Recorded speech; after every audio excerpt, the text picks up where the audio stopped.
Today, let's talk about some further thoughts about the Dungeons and Dragons movie and its box office thus far.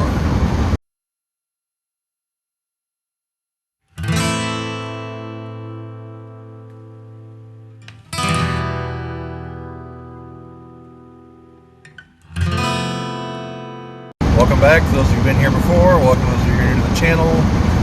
Today we're going to be doing a little bit of armchair analysis on the D&D movie, the D&D Honor Among Thieves, not the 2000 D&D movie.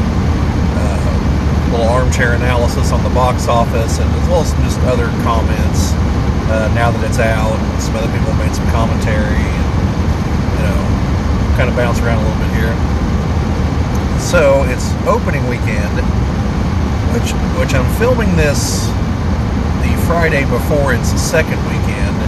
So there's very likely going to be an addendum somewhere in this video once I know what happens over the weekend, this coming weekend. So don't be surprised if this video just randomly cuts into another chunk of me sitting at my house or in the car or something, talking about what happened over the weekend. So just fair warning. Could happen anytime. Could happen right now. So here's the promised cut in to talk about the weekend box office. It's not good. Like, not at all. Looks like D&D made about $14.5 million domestically over the weekend. That is not good. Not good at all.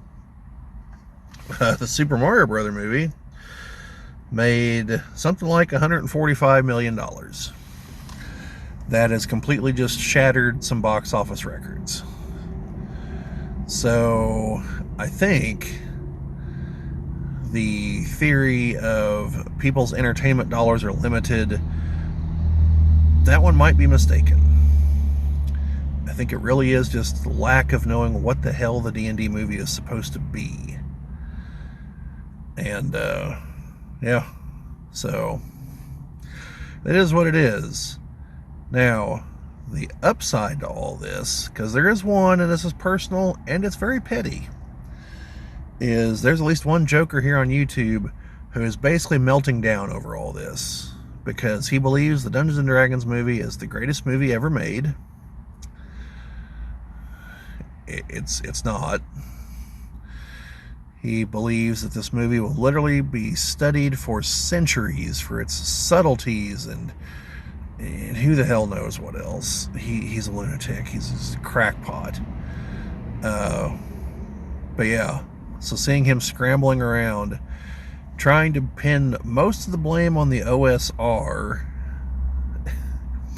who, if you watch the man's videos, seem to oscillate between a handful of people in their basement who have no hope of ever dethroning D&D, because D&D controls like 80% of the market share,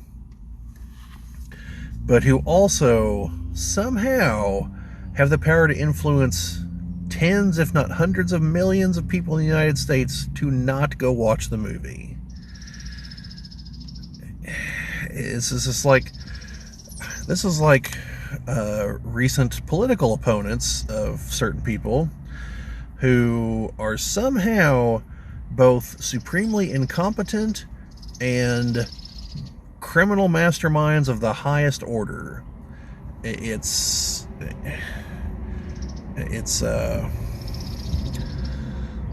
oh, there's a term for it. I can't think of what it is.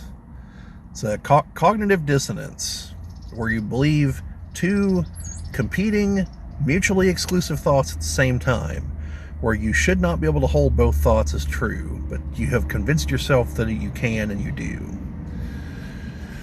So, yeah, that's what this guy displays constantly. I mean, plus, just a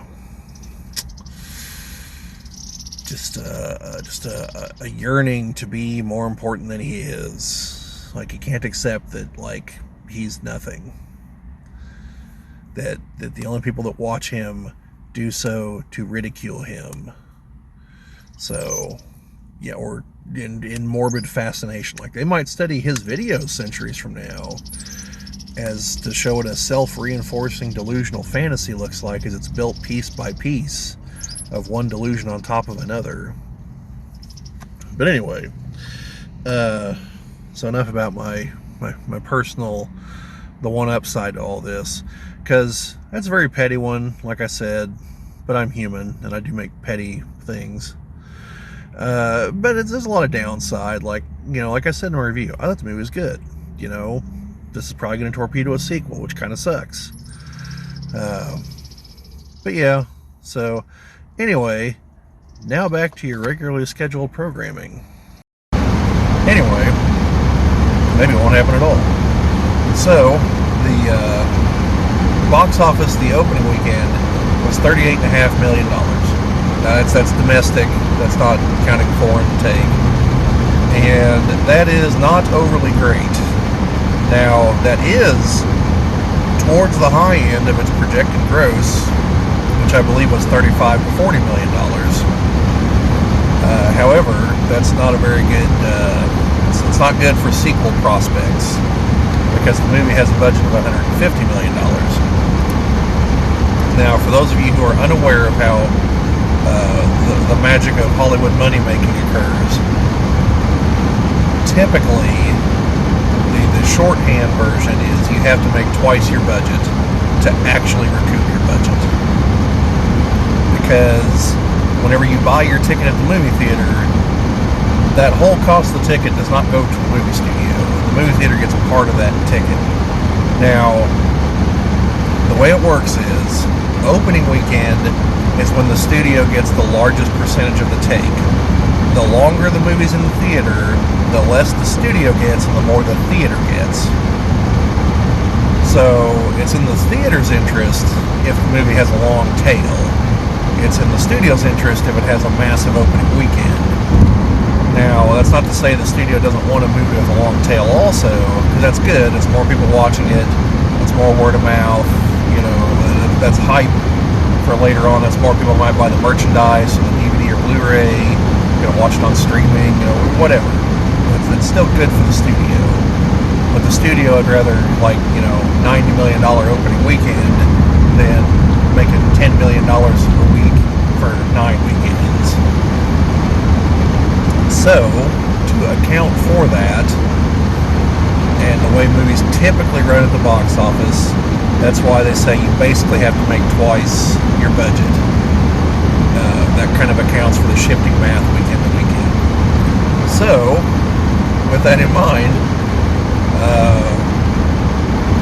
$38.5 million is nowhere near on track to make $300 million at the box office. Because also, typically, when a movie will make, it's either a half to a third of its overall box office on its opening weekend, typically. Every once in a great while you get a movie like Titanic, but the stars have to align perfectly for that. And they're not going to, because Titanic was in a unique situation where basically nothing else came out, nothing of note. So it kept making $20 to $30 million weekend after weekend after weekend after weekend. And it's unlikely that D&D is going to do that. Now, it could. I mean, we only have one weekend to go off of, and it has very high positive reviews and audience score. So it seems like basically just about everyone that sees it agrees it's a worthwhile movie. So that's definitely working in its favor. However, working in not its favor is that this weekend the Super Mario Brothers movie is going to come out, and it's probably going to steamroll everything in its path. But that remains to be seen. So, yeah. So what happened? Well, my personal belief is that the biggest problem is actually the name recognition.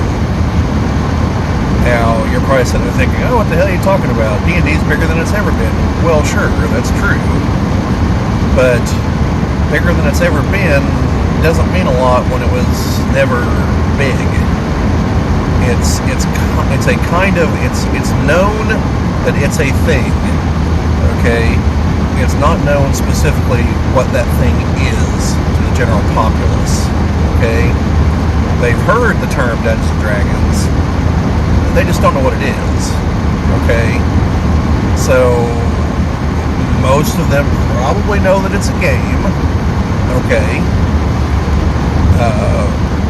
But you're going to have some people that are going to look at it as, okay, so that's that game that the kids on Stranger Things play? Why do I want to see a movie about that? Whereas others will say, I'm fascinated, tell me more. Then you'll have some people like, oh, that's the game that the geeks and nerds play. I don't want to be associated with that, so they're not going to go watch it. There's going to be some people like, oh, that's the game the Satan worshippers play. I'm not going to go watch that. And then you're going to have the rare few that are like, I'm not going to watch a sequel to that crappy movie from 20 years ago. Now, admittedly, those people are probably few and far between, but I'm sure they're out there. So you've got these negatives working against you, and it's hard to explain in a trailer what you're getting. And the trailers kind of lean towards the comedy angle, and I know that I get pushback from basically everyone else I tell this to, but fantasy and comedy are not two things that people equate to going together. And one of the last examples of that was the movie Your Highness, which was god-awful. Like, that's people don't equate those things as functioning together. So whenever they see that in the trailer, some people are going to get leery at that. Was it enough that it kept them from the box office? I don't know. I suspect that's part of the problem, along with the name recognition. You know, so they see Dungeons & Dragons, they hear it's a game, and then they see this trailer for a fantasy movie with a lot of jokes. And they're like, well, is this a comedy? Is this supposed to be a serious fantasy movie that just happens to have a few jokes? Is this even a fantasy movie, or are they going to pull a Jumanji on us, where we find out, oh no, it's really just people playing the game? Because there are people that don't like those kind of movies either, you know. So you've got a lot of things potentially working against you, and it's hard to say which, if any, was the specific one that was the problem. And it could just be a combination of factors, you know. It could be that people it could be economic reasons, because we've had a string of weekends where there were at least worthwhile movies to go watch. I believe the past few weekends we've had Creed 3, Scream 6, and John Wick 4. Now, yeah, you're maybe thinking, oh, sequelitis. Yeah, but they're all those numbers because the past movies made money. They have fans. And so, you couple that with, what am I really getting here? People are going to shy away. So, you know, it could be a number of things. I can tell you what it absolutely was not. It was not people protesting the OGL situation that torpedoed the movie. Now, how do I know this? There's not enough of them. Like, just straight up, not enough people. Let's say somehow you're talking a million people. You're not. Well, let's steel man this for a moment. A million people. Let's say on the outside they're paying $10 a ticket. You know, because some are going to go to matinees, some aren't. You know, different ticket prices. Let's just call it $10 for easy math. So $10 million. So that's the difference between 38.5 and 48.5. Neither of which is anywhere near the like $100 million you need to get close to making $300 million when it's all said and done. So no, that was definitely not it. I'm sure that there were sales lost to that, and I commend the people that stuck to their guns and didn't go watch it. They said they were not going to. But there's no possible way that was not the silver bullet. It was definitely not the boycott. I think it truly was just, it's an unknown quantity to the general public, so they didn't know what to expect, and they might have been already burned out from watching several other movies recently. There could be economic reasons. Could still be holdovers from COVID. I note that I'll kind of explain that here. Gen Con is, if you watch some of our other videos, and if you haven't, you should. We'd have some on this very topic. And if you like what you've heard so far, like, subscribe, share. We like all that stuff too. But myself and the other two gentlemen here on the channel have been started doing videos last year, building up to Gen Con, which is the biggest gaming convention in the United States, and either largest or second largest in the world. And it's in Indianapolis every year. It hasn't always been there, but it moved there about 20 years ago, I believe. Formerly it was around Lake Geneva, which is why it's called Gen Con. Started by Gary Gygax and was very quickly used to promote Dungeons & Dragons. So, going by the forums, there's a very large number of people who really wish that they would have, this year they announced they're not going to have the mask mandate or the vaccine mandate. And there are a number of people on the forums who are quite upset at this fact, who basically want those things to stay in place forever. And it's not just the forums, you see it on the Facebook groups and everything else. Now, I don't know if these people are a vocal minority, that's hard to tell. I assume that they are, but who knows. So the reason I bring this up is, if they're not a vocal minority among the gaming, I hate to use the term community after I did a video saying there's no gaming community, the gaming populace at large, then that could have had an impact on the movie. Because if you're a person that's convinced that you're going to get the COVID, and that everyone around you is just some kind of super carrier, you're probably not going to the theater. I'm just saying, you're probably not. So that could have had an impact. Hard to say if it did, because that's all anecdotal at Gen Con, and maybe those people are representative, maybe they're not. But it's hard to say, and it could easily just be a confluence of all of these factors all at once. And it could just be that people just didn't have faith in the movie, which again is kind of bad, because I had my misgivings based on the trailers, but overall I thought the movie was good, definitely worth seeing, as our reviews here on the channel will tell you if you check them out.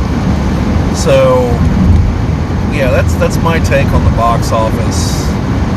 It's probably several factors all at once, but I think the biggest one probably comes down to most people just didn't know what to expect, and so weren't willing to gamble their time and money on it. So, with that out of the way, some other thoughts on the movie. Ed Greenwood, who's the creator of the Forgotten Realms, released a video about things that were wrong with the movie, and you should definitely check it out. I'll try to link to it down in the description. Now, I want to be crystal clear about what he says, so that you don't take him the wrong way, like, oh, I'm not going to listen to that guy. Well, first of all, you should create the setting, but second of all, he makes it very clear that these are tiny nitpicks that he notices because he's the guy that created the setting.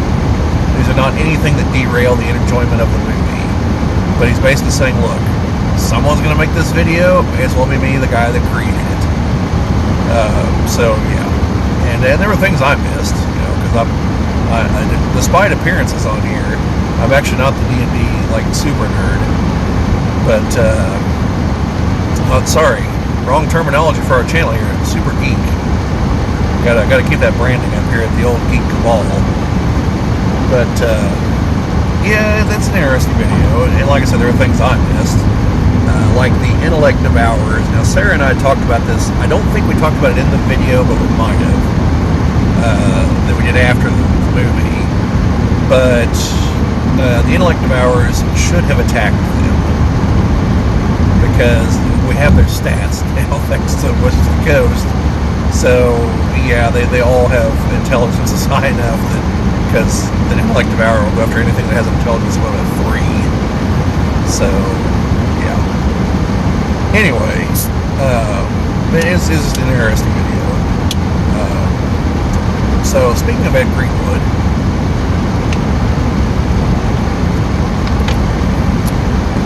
I didn't notice this, but others have pointed out that neither his name nor Gary Gygax or Dave Arneson are in the credits.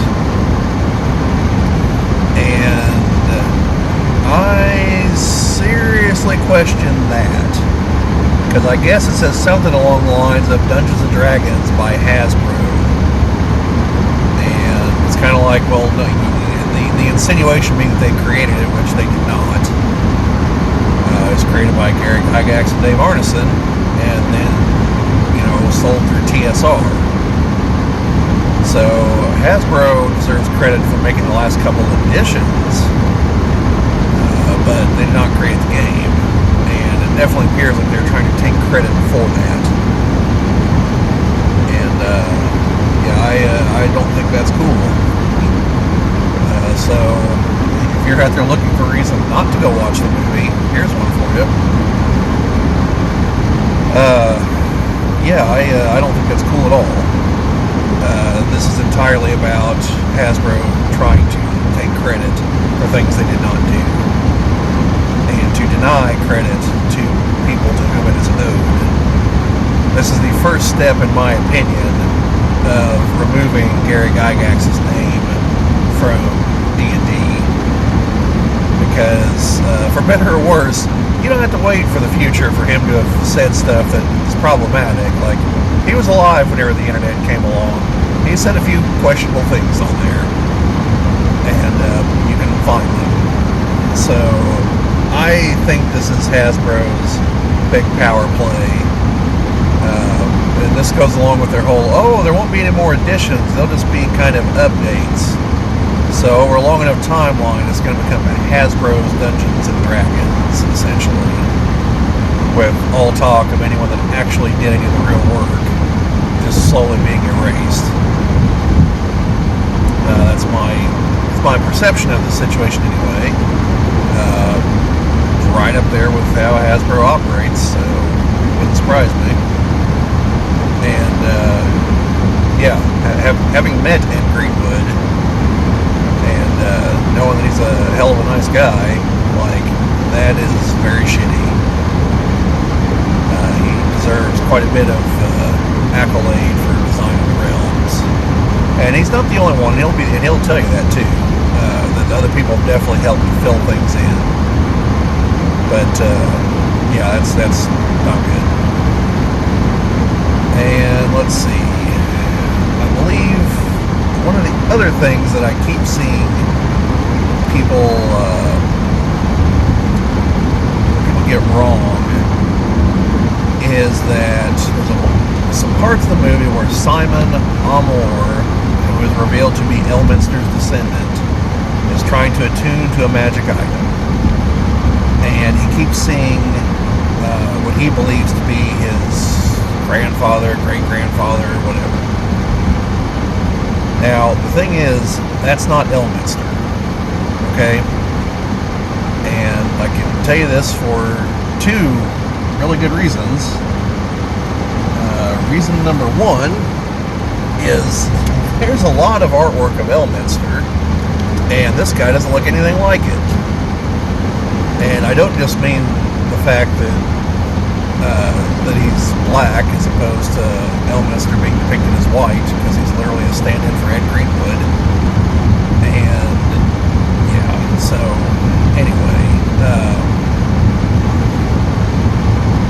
so there's that, plus the fact that he is dressed very much like he is in, like, Kalimshan or somewhere in that general region. Very, very much a desert garb kind of outfit. which Elminster is never depicted that way because he lives in the Dale Lands, where he typically just wears like a big wizard robe, or if he's wearing a hat, it's not a turban, it's like a pointy wizard's hat, like Gandalf. So yeah, there's like, it doesn't look anything like any artwork of Elminster ever created. So there's that. But more importantly, Simon Amor ultimately builds up the courage to tell this old man who's sitting there saying, like, as long as I'm alive, you'll never be able to do this. And he finally tells him, but you're not alive. Well, Elminster is alive.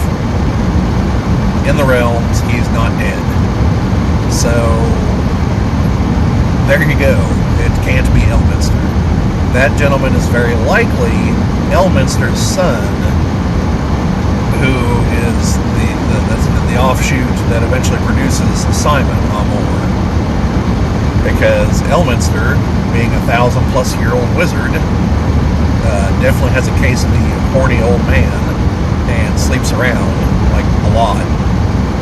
So the fact he has progeny all over the place is not a thing. Like it's not a huge deal, you know. And in the realms, the idea of a mixed race marriage is no one cares. You know, if you're in a world where people can literally have children with different species, no one cares about different skin colors. So you know, it's not at all a thing that he would be like that. That he would, you know, they wouldn't care. So I imagine he has kids with several other people of other ethnicities. And there's a very slim chance that he actually birthed some of those kids, because at least one point in his life he was turned into a woman. So yeah, it's fun things you can get into when you have magic involved. But the fact that Simon also has elven blood, that is probably from a more recent ancestor, because the older gentleman didn't look like he was an elf, didn't have the outward appearance, at least that I noticed. Plus that would be several generations back, and it probably wouldn't manifest in 20 years that many generations down the line. I wouldn't think so anyway. If I'm mistaken, we are talking fictional genetics here, plus magic. So yeah, that's not Elminster. And the movie never says that it is Elminster, which is also, you know, one of the ways you can tell, because it wouldn't just have. It'd be like if Dritz was in the movie and no one pointed it out. You know, it's just not going to happen. I mean, the main known realms character that's in the movie is Zaz-Tam, and it's explained that is Zaz-Tam. So yeah, that's not just some guy. Well, Lynch in this case, but you know what I mean. So those are my further thoughts on the movie. Like, subscribe, all that fun stuff. I always appreciate it. Particularly down in the comments section. Try to respond. Try to respond to all of it, or most of it. It's largely me responding. There are two other gentlemen here on the channel, in case you haven't seen our other videos, Brad and Chad, and we try to get together and film collectively when we can. But our schedules have seriously unaligned since we started the channel, which is why I've taken up a lot of road filming like this. So anyway, thank you folks for watching, and have a good one.